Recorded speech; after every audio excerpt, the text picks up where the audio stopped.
Welcome to the Salmon Runs YouTube. Enjoy the video. You start by removing the battery and 5 Torx T8 screws. This exposes the shell quickly. Once the shell halves are loose, use a plastic pry tool to separate clips gently so you don't break them. Make sure to lift slowly and note the positions of ribbon cables and small spring pads because you'll need to reconnect them later. Lay parts in order on a tray.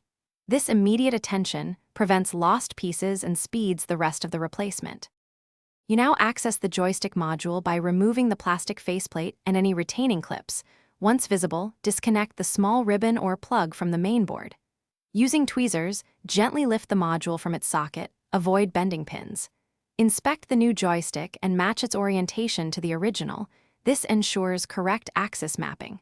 Slide the replacement into place until the clips engage or it snaps flush.